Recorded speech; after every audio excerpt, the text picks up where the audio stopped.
Zonai उच्चतर माध्यमिक विद्यालय परिसर में गांधीवादी, स्वतंत्रता सेनानी और शिक्षाविद स्वर्गीय गगन चंद्र अग्रवाला की प्रतिमा का उद्घाटन जोनाई के विधायक भुवन पेगु ने किया।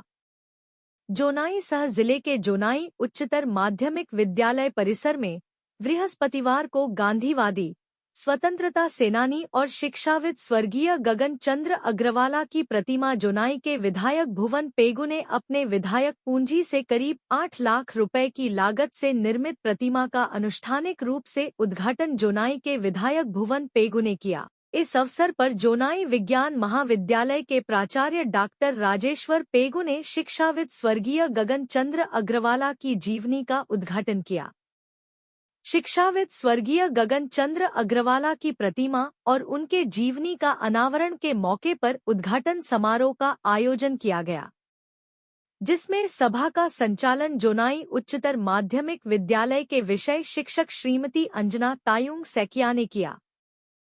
सभा की उद्देश्य व्याख्या शिक्षाविद स्वर्गीय गगन चंद्र अग्रवाला की प्रतिमा निर्माण समिति के अध्यक्ष विजय बोरी ने किया। स्वतंत्रता सेनानी और शिक्षाविद स्वर्गीय गगन चंद्र अग्रवाला का जीवन, जाति और शिक्षा इन योगदानों ने नई पीढ़ियों को प्रेरित करेगा। यह कदम उनकी विरासत और आदर्शों को आगे बढ़ाएगा। जोनाई के विधायक भुवन पेगु ने जोनाई के शिक्षाविद गगन चंद्र अग्रवाला की प्रतिमा का अनावरण कर खुशी जाहिर की है। इस अवसर पर सामाजिक कार्यकर्ता अतुल पेगु, मुरकंगसेलेक जनजातीय विकास प्रखंड अधिकारी चंद्रमा दास, पूर्वी जोनाई जिला परिषद सदस्य जयंत बारी, मुरकंगसेलेक महाविद्यालय के प्राचार्य डॉक्टर दीपक दोले, जोनाई उच्चतर माध्यमिक विद्यालय के प्राचार्य प्राणजित पेगु, जोनाई गर्ल्स कॉलेज के प्राचार्य खगेश्वर पेगु, जोनाई के काउंसलर आदित्य बरुआ, जोनाई उच्चतर माध्यमिक विद्यालय के प्राचार्य प्राणजित पेगु, अवकाश प्राप्त प्राचार्य जन्मेजय अग्रवाला, वीना पानी पेगु, प्रकृति प्रेमी, लेखक, अवकाश प्राप्त शिक्षक तोषेश्वर अग्रवाला सहित समस्त अग्रवाला परिवार के कई वरिष्ठ सदस्य उपस्थित थे।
আমি অনুষ্ঠান করতে যাবো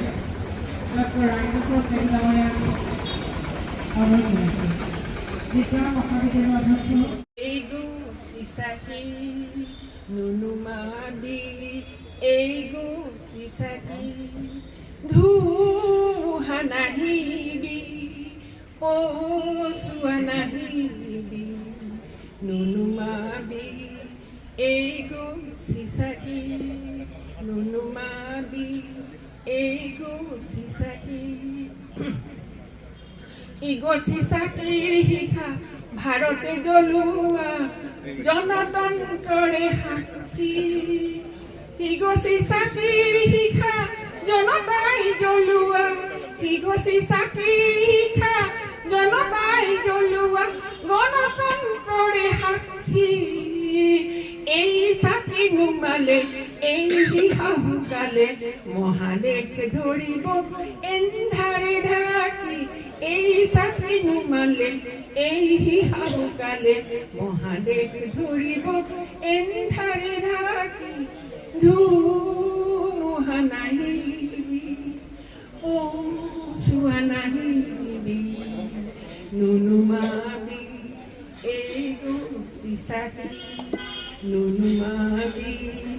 এই গছি চাকি ধন্যবাদ জোনাই হায়াৰ ছেকেণ্ডেৰী এই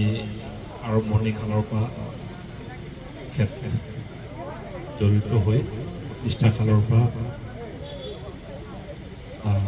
সন্মুখৰ পৰা নেতৃত্ব দিছিলে তেখেতৰ প্ৰতিপত্তি উন্মোচন এই কাৰ্যসূচীত উপস্থিত থকা মই এটাকে সকলোৰে নাম নলওঁ আৰু আজি বিভিন্ন অনুষ্ঠানত নেতৃত্ব দি থকা আমাৰ শিক্ষাগুৰুসকল আৰু আজি অনুষ্ঠানলৈ অহা আমাৰ জাতীয় সংগঠনৰ নেতৃবৃন্দ আৰু ৰাইজ মই ভাল লাগিছে ইয়াতে একেলগে এই অনুষ্ঠানটোৰ আগবঢ়োতা আৰু প্ৰতিষ্ঠা কালৰ পৰা প্ৰতিষ্ঠিত যিখিনি ব্যক্তি জড়িত হৈ আছিলে জোনাই চাবলৈ গ'লে জোনাইত শিক্ষাৰ পোহৰ অনা ব্যক্তি এটা বাবা আকাশ মাধৱ আৰু এফালে গগন চন্দ্ৰ আগৰৱালা আমি দুইটাৰে প্ৰতিমূৰ্তি একেলগে ইয়াতে আমি সদায় আহিলে দেখা পাম আৰু এই নিচিদ্বীপটোত মোক অলপ মোৰ ফালৰ পৰা সহায় সহযোগ আৰু অৰিহণা আগবঢ়োৱাৰ সুযোগ দিয়াৰ কাৰণে মই আমাৰ আগৰৱালা পৰিয়ালৰ সকলোকে মই ধন্যবাদ জ্ঞাপন কৰিছোঁ আৰু লগতে এই শিক্ষানুষ্ঠানৰ লগত জড়িত আমাৰ প্ৰিন্সিপাল প্ৰাঞ্জিত পেগুৰ পৰা আৰম্ভ কৰি মেনেজিং কমিটি আৰু ইয়াৰ সামাজিক ব্যক্তিসকল যিসকলে গোটেই বিষয়টোত জড়িত আমাৰ বিজয় বৰীৰ পৰা আৰম্ভ কৰি তেখেতসকলে ইনিচিয়েটিভ লৈ ইয়াতে স্থানটো দি মেলি প্ৰতিষ্ঠা কৰিলে ভাল হ'ব বুলি এই দায়িত্বটো লৈ কামবোৰ আগুৱাৰ কাৰণে তেখেতসকলক মই ধন্যবাদ জ্ঞাপন কৰিছোঁ আৰু আশা ৰাখিছোঁ আমি প্ৰতিমূৰ্তি স্থাপন কৰোঁতে বহুত প্ৰশ্ন আহে মানুহৰ মনত এই প্ৰতিমূৰ্তিবোৰ কিয় স্থাপন কৰি আছোঁ বেচিকেলি আমি যদি আগুৱাই যাব লাগে আমি আমাৰ পাষ্ট আমাৰ পূৰ্বৰ ইতিহাসটো আমি কেতিয়াও পাহৰিব নালাগে আমাৰ শিপা আমি কেতিয়াও পাহৰিব নালাগে আৰু শিপা যিটো জাতি যিটো সমাজ আৰু যিটো অঞ্চলে নিজৰ শিপা পাহৰে যাতে আগুৱাই যাব নোৱাৰে ক'ৰবাত নহ'লে ক'ৰবাত যাতে আগুৱাই যাওঁতে অঘটন ঘটেই জোনাইবাসী ৰাইজৰ এইটোৱেই মোৰ ভাল লাগিছে ওচৰতে অলপ আগলৈ গ'লে আমাৰ ধীৰাম প্ৰমোদ ছাৰৰ প্ৰতিমূৰ্তিও আছে ৰাখাপ চন্দ্ৰ পদক ছাৰৰ প্ৰতিমূৰ্তি আছে ইয়াত গগন চন্দ্ৰ আগৰৱালাৰ প্ৰতিমূৰ্তি আৰু এনেকৈ আমি আমাৰ শিপা আমাৰ ঐতিহ্য আমাৰ যি হিষ্ট্ৰী জোনাই প্ৰতিষ্ঠা কালৰ পৰা যিসকল ব্যক্তিয়ে নেতৃত্ব দিছিলে তেখেতসকলক আমি যেনেকৈ পাহৰা নাই আৰু তেখেতসকলৰ আদৰ্শ ঘূৰি আমি যেনেকৈ আগুৱাই যাব বিচাৰিছোঁ মই ভাবোঁ যে এইটো খুব ইম্পৰ্টেণ্ট সিদিনা মই দিল্লী গৈছিলোঁ আমাৰ ভাৰতীয় জনতা পাৰ্টীৰ ৰাষ্ট্ৰীয় সভাপতি নিৰ্বাচনত আমি ভোটদান কৰিবলৈ গৈছিলোঁ নমিনেশ্যন কৰোঁতে যিহেতু ছিংগল নমিনেশ্যনৰ ভোটদান কৰাৰ প্ৰয়োজন নহ'ল কিন্তু তাত দুদিন আছিল দুদিন থাকোঁতে মোক কিছুমান ব্যক্তিয়ে সুধিছে आप लोग का आसाम में एगो आप लोग का मिसिंग कम्युनिटी में कुछ फेस्टिवल हो रहा है क्या तो हाँ मिसिंग युवा महोत्सव एक हो रहा है नहीं वो क्या है कि 3 महिला ऐसे ऐसे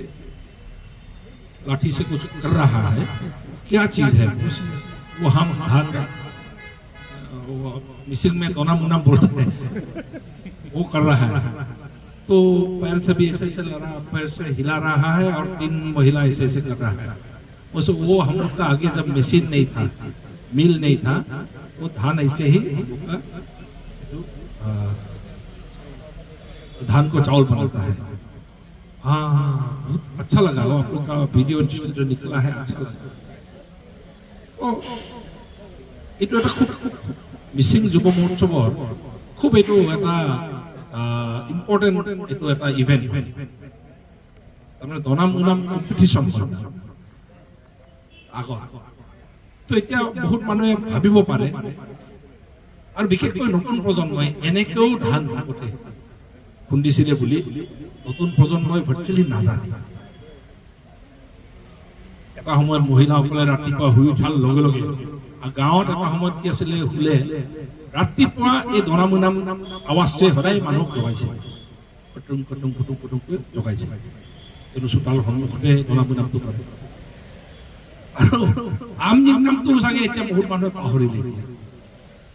এতিয়া মেচিনো আহিলে আমজিং নাম মৰণা মাৰি কৰিছে কিন্তু মৰণা মৰাৰ আগত আমজিং নামটো আছিলে ভৰিৰে যে গুচাই এইখিনি আমাৰ এটা সময়ৰ পৰম্পৰা আমাৰ ঐতিহ্য এইটো আমি যেনেকৈ ধৰি ৰাখিব বিচাৰিছোঁ শিপাটো আমাৰ কেনেকুৱা আছিল এটা সময়ত সেইটো যেনেকৈ ধৰি ৰাখিব বিচাৰিছোঁ এই বস্তুটো মই ভাবোঁ যে সমাজে প্ৰত্যেক সমাজে নিজৰ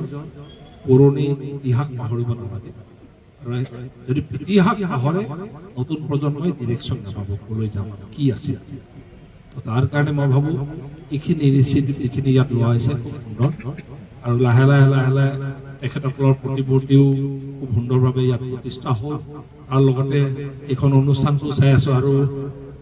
ইয়াতে 3 মাহ বুলি কৈ আছে মই নাজানো কিমান আৰু টাইম লগাই কিন্তু 3 মাহৰ ভিতৰত কৰি ল'ব পাৰিলে ভাল 8 কোটি টকীয়া এটা অনুষ্ঠান ধুনীয়া হৈছে আৰু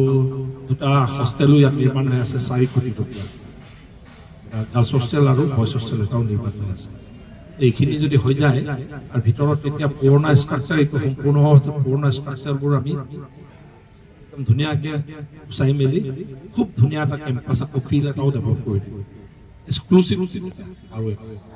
এনেকৈ যদি ল'ৰা ছোৱালীৰ খেলা ধূলাৰ কাৰণেও যদি আমি সময় দিওঁ আৰু আজিকালি খেলা ধূলাত অলপ বেছিকৈ সময় দিব লাগে ল'ৰা ছোৱালী কিয়নো এটা বস্তু আমি শিক্ষাগুৰুসকল যিহেতু ইয়াত আছে সৰহভাগে এটা বস্তু আমি নিশ্চিত হোৱাটো ভাল ক্লাছ এটাত যেতিয়া 100জন ল'ৰা ছোৱালী থাকে 100জন ল'ৰা ছোৱালীয়ে ডক্টৰ ইঞ্জিনিয়াৰ নহয় 100জন ল'ৰা ছোৱালীয়ে ফাৰ্ষ্ট ডিভিজন নাপায় পালে ভাল তাত কোনোবা এজন খেলুৱৈ ওলাব কোনোবা এজন ভাল এতিয়া যোৱাকালিৰ পৰা চিলাপথাৰত ঢকুৱাখানা চিলাপথাৰ আৰু ধেমাজি আমি টাৰ্গেট কৰি অল ইণ্ডিয়া লেভেলৰ যিটো টপ মেইন ফুটবল টুৰ্ণামেণ্ট সন্তোষ ট্ৰফি হয় যোৱাকালিৰ পৰা চিলাপথাৰত আমি আৰম্ভ কৰিছোঁ তাতো ষ্টেডিয়ামটো ধুনীয়াকৈ কৰি মেলি এতিয়া যোৱাকালি কেন্দ্ৰীয় মন্ত্ৰী সৰ্বানন্দ সোণোৱাল ডাঙৰীয়া আহিছে আৰু অল ইণ্ডিয়া লেভেলৰ এতিয়া এইটো টেলিকাষ্ট হৈ আছে লাইভ টেলিকাষ্ট হয় খেলটো যোৱাকালি তামিলনাডু আৰু অসমৰ আছিলে 11ত আমি হাৰিলোঁ তথাপি তাৰমানে খেল বৰ ধুনীয়া হৈছে এতিয়া তাৰমানে লাহে লাহে অল ইণ্ডিয়া লেভেলৰ খেলবোৰ বহুত গুৰুত্ব পায় এতিয়া খেলা ধূলাটো আমাৰ ল'ৰা ছোৱালী ইয়াৰ পৰা কোনোবা যদি আজি এই কথাবোৰ পাতি থাকোঁতে যদি কোনোবা এজন বোলে ইয়াৰ পৰা যোৱা 50 বছৰ কালত ইয়াৰ পৰা অলিম্পিক খেলা আমুকে অলিম্পিক খেলা ল'ৰাজন ওলাইছিলে বুলি ক'লে তাক কিমান সুঁৱৰি লৈ এছিয়ান গেমছ খেলা ছোৱালী এজনী ইয়াৰ পৰা ওলাইছিলে আমাৰ অনুষ্ঠানৰ পৰা ওলাইছিলে কিমান নাম হ'লে অনুষ্ঠান চ' এই ছেক্টৰটো তাৰমানে আমি অলপ এভইড কৰি আছোঁ যিমান আমি সপ্তাহত যেনেকৈ চব ছাবজেক্টৰ ক্লাছ হয় কিন্তু খেলা ধূলাক লৈ ক্লাছ ৰেগুলাৰ যেনেকৈ হ'ব লাগে ফিজিকেল এডুকেশ্যন এইটো খুব ইম্পৰ্টেণ্ট এইকাৰণে অলপ এতিয়া মোক যদি সোধে এজন সামাজিক ব্যক্তি হিচাপে চৰকাৰে কি কৰাটো ভাল ৰাজনৈতিক ব্যক্তি হিচাপে যদি মইতো এতিয়া ক'ম যে স্কুলত প্ৰত্যেক দিনা যেনেকৈ 7টা ক্লাছ থাকে 7টা কিবা যদি ক্লাছ কৰিব লাগে তাৰে এটা ক্লাছ সদায় মই ভাবোঁ যে ফিজিকেল এডুকেশ্যন আৰু খেলা ধূলাৰ ওপৰত এইটো লাগিলে সপ্তাহত 5 দিন হওক তেতিয়া কি হ'ব মেট্ৰিক দিয়াৰ সময়ত হায়াৰ ছেকেণ্ডেৰী দিয়াৰ সময়ত তেতিয়া এটা প্ৰতিভাৰ লাইন ঠিক হৈ যাব অ'কে মই মোৰ ডক্টৰ হ'ব নালাগে মই কিন্তু খেলা ধূলাত ভাল মই ফুটবল খেলোঁ সিদিনা আমি আলোচনা কৰি আছিলোঁ ইউথ ফেষ্টিভেলত কাক মাতিলে ভাল কিন্তু এইটো ইউথ ফেষ্টিভেল আমাৰ মিউজিক ফেষ্টিভেল নহয় ইউথ ফেষ্টিভেল সেইকাৰণে ইউথ আইকন কাক মাতিলে ভাল হয় বুলি চবেই একমুখেৰে কৈছিলে তেণ্ডুলকাৰক মাতিলে ভাল আমি তেণ্ডুলকাৰৰ লগত যোগাযোগ কৰি চালোঁ সময়টো তেখেতে মিলাব নোৱাৰিলে তাৰপাছত আকৌ আলোচনা হ'ল যে কাক মাতিলে ভাল তাৰপিছত আলোচনা হয় বিৰাট কোহলি নহ'লে ধোনীক মাতিলে ভাল হয় তেখেতসকলৰ লগত যোগাযোগটো নহ'ল ৰোহিত শৰ্মাৰ লগত মাজত যোগাযোগ হৈছিলে ইয়াৰ টাইমটো তাৰমানে কি হয় মিলাব পৰা নাই তেখেতসকলে ইণ্টাৰনেশ্যনেল তেখেতসকলৰ বহুত খেল ইভেণ্ট আছে এতিয়া অল্টাৰনেটিভ কাক মাতিলে ভাল হয় বুলি আজি ৰাতিপুৱা আলোচনা কৰি আছিলোঁ তো ছাজেশ্যন আহিছিলে সুনীল ছেত্ৰীক মাতিলে ভাল হয় ইণ্ডিয়ান ফুটবল কেপ্টেইন তাৰমানে আমি প্ৰচেষ্টা চলাই আছোঁ ইউথ আইকন হিচাপে আমি আদৰ্শ হিচাপে কাক ল'ম এই আদৰ্শ হিচাপে এতিয়া সুনীল ছেত্ৰী আমি ল'ব পাৰোঁ, তেণ্ডুলকাৰক ল'ব পাৰোঁ। সিদিনা ভাৰতলৈ মেচি আহিছে, এনে ফুৰিব আহিছে, খেল খেলিবলৈ অহা নাছিল। মেচি ৱৰ্ল্ড কাপ জিকা ফুটবলাৰ ৮০,০০০ মানুহে সল্ট লেক ষ্টেডিয়ামত তেখেতক ২০,০০০ টকা, ১০,০০০ টকা, ৩০,০০০ টকা টিকেট কাটি চাব আহিছে। আৰু সেই চাব অহাৰ পাছত বহুত ডাঙৰ গণ্ডগোল হ'ল। কি গণ্ডগোল হ'ল? তেখেতক অলপ আধা ঘণ্টামান ইফাল ইফাল ফুটবলটো অলপ ইফাল ইফাল মাৰিব দিব লাগিছিল। এই অকল ফটো চটো উঠি অকল মানুহটো অলপ এনেকৈ দেখা দি মেলি গুচি গ'ল বুলি উদ্যোক্তাসকলৰ বিৰুদ্ধে এটা খুব ব্যক্ত কৰিলে মানুহে। কিন্তু হায়দৰাবাদলৈ গ'ল, অলপ আধা ঘণ্টা অলপ ফুটবলটো ল'ৰা ছোৱালী প্ৰজন্মৰ মাজত অলপ খেলা ধূলা কৰি দিল্লীলৈ গ'ল। তাৰপিছত কিন্তু মই কেতিয়াবা ভাবোঁ আমি MLA মন্ত্ৰী গ'লে ইমান আমাক ইণ্টাৰেষ্ট নিদিব। আজি মই এতিয়া যদি আজি হিমা দাসক যদি মাতিলোহেঁতেন, আপোনালোকে আমি নমতাকেও বহুত ল'ৰা ছোৱালী হিমা দাসক চাব আহিলে। লাভলীনা বৰগোহাঁইক যদি ইয়াত মাতিলোহেঁতেন, আপুনি মই নমতাকেও এই অঞ্চলটোত ভিৰ হৈ গ'ল। আজিকালি এই খেলা ধূলাত যিসকলে ইণ্টাৰেষ্ট দিয়ে সিহঁতৰ কাৰণেও ভাল কেৰিয়াৰ আছে। এই কথাটো তাৰমানে নহয়, মই তাৰমানে কি আজিও মোৰ মনত পৰে,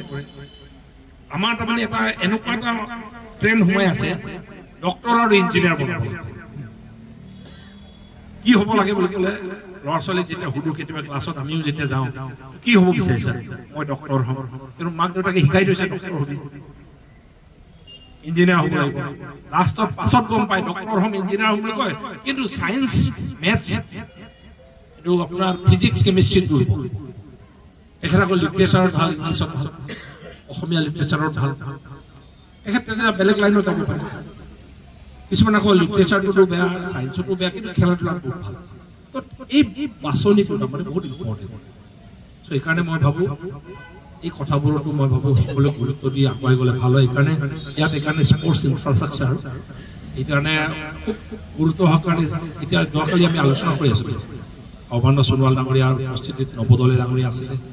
নন্দিতা গাৰ্গছা বাইদেউ আছিলে, আমি আলোচনা কৰি আছিলোঁ। তাৰমানে এতিয়া লখিমপুৰত ইণ্টাৰনেশ্যনেল ষ্টেডিয়াম এটা হৈ আছে, ইণ্টাৰনেশ্যনেল পৰ্যায়ত। ডিব্ৰুগড় খনিকৰত ডাঙৰ ইণ্টাৰনেশ্যনেল পৰ্যায়ৰ এটা ষ্টেডিয়াম হৈ আছে। এতিয়া ডিব্ৰুগড় বগীবিল কানেক্টেড হৈ গ'ল। ঢকুৱাখানাত এতিয়া চিলাপথাৰৰ যিটো ষ্টেডিয়াম, একেই ধৰণৰ ষ্টেডিয়াম এটা ঢকুৱাত হৈ আছে। আৰু এটা ডাঙৰ এটা ষ্টেডিয়াম, সেইটো এটা ইণ্টাৰনেশ্যনেল পৰ্যায়ত ধেমাজিত হৈ আছে। সেইকাৰণে লখিমপুৰ, ধেমাজি, ঢকুৱাখানা, চিলাপথাৰ আৰু ডিব্ৰুগড় এই ষ্টেডিয়াম কেইটা এটা আমাৰতো বাৰু ষ্টেট লেভেল হৈ আছে, কিন্তু ধেমাজি আৰু লখিমপুৰ আৰু ডিব্ৰুগড়টো নেশ্যনেল লেভেল হৈ গৈছে। তাৰপিছত মুখ্যমন্ত্ৰী ডাঙৰীয়াই চিমেণ্ট চাপৰিত 15 কোটি টকা এটা দি থৈছে, তাতো এটা ষ্টেডিয়াম হ'ব। অহাবাৰ জুলাইতো যদি আমি এনেকৈ 20 কোটি টকা বা 30 কোটি টকা খৰচ কৰি এটা নেশ্যনেল লেভেল পৰ্যায়ৰ এটা ষ্টেডিয়াম যদি বনাই পেলাওঁ, লখিমপুৰ, ধেমাজি, তাৰমানে ডিব্ৰুগড় খুব ধুনীয়া এটা চাৰ্কিট, ইণ্টাৰনেশ্যনেল খেল বছৰত 2-3টা পাতিব পৰা এটা চাৰ্কিট আৰম্ভ হৈ যাব। এইটো যদি হয় ল'ৰা ছোৱালীয়ে খেলত, আৰু যোৱাকালি আমি পাব্লিচিটি কম হৈছে, কিন্তু যোৱাকালি আমি জেগা দিব পাৰোঁ। এই আপোনাৰ যোৱাকালি সন্তোষ ট্ৰফি খেল ইমান মানুহ, তো এই ছেক্টৰবোৰতো আমি অলপ সময় দিব লাগে আহ্বান জনাই। কিন্তু আমি পুৰণাৰ কথা যেতিয়া আমি মনত পেলাওঁ, নতুন প্ৰজন্মৰ কথাও ভাবিব লাগিব। নতুন প্ৰজন্ম এতিয়া দাসত ৰাজ খায় বা এণ্টি ছ'চিয়েল কিবা এক্টিভিটিত জড়িত, কিন্তু সিহঁতক যদি আঁতৰাই ৰাখিব লাগে, একমাত্ৰ এটাই জেগা আছে, খেল আৰু মিউজিক। এই দুটাত যদি সিহঁতৰ ইনাৰ্জিটো যদি আমি অবজাৰ্ভ কৰি ল'ব পাৰোঁ, খেলা ধূলা, ফিজিকেল এডুকেশ্যন আৰু মিউজিক কালচাৰ লাইফ, তেতিয়া মানুহ সুস্থ হৈ থাকে। তো এই কথাটো মই আজি এই ঐতিহাসিক দিনত মই আহ্বান জনাই পুনৰবাৰ মই গোটেই জোনাইবাসী ৰাইজক মই ধন্যবাদ জ্ঞাপন কৰিছোঁ। সকলোৱে সহযোগ কৰিছে, এনেকৈ ঐক্যতাৰে গোটেই জোনাই, আজি চাবলৈ গ'লে জোনাইৰ প্ৰতিষ্ঠিত নাগৰিক আৰু লগতে যিসকলে জোনাইক এতিয়া আগ ধৰি নেতৃত্ব দি আছে, শিক্ষাগুৰুসকল সকলোৱে আজি আহি ইয়াত উপস্থিত হৈছে, তাৰ কাৰণে ভাল লাগিছে। আৰু সকলোকে মই নতুন বছৰৰ শুভেচ্ছা জনাই, মাঘ বিহুৰ শুভেচ্ছা জনাই, বছৰটো এনেকৈ এই 26 চনটো এনেকৈ আগুৱাই যাওঁ, সুন্দৰভাৱে ঐক্যতাৰে আগুৱাই যাওঁ, তাৰে কামনা কৰি মই পুনৰবাৰ আগৰৱালা পৰিয়ালকো মই ধন্যবাদ জ্ঞাপন কৰি মোৰ বক্তব্য সামৰিছোঁ। জোনাইৰ শিক্ষা ব্যৱস্থাৰ আগধৰোতা আৰু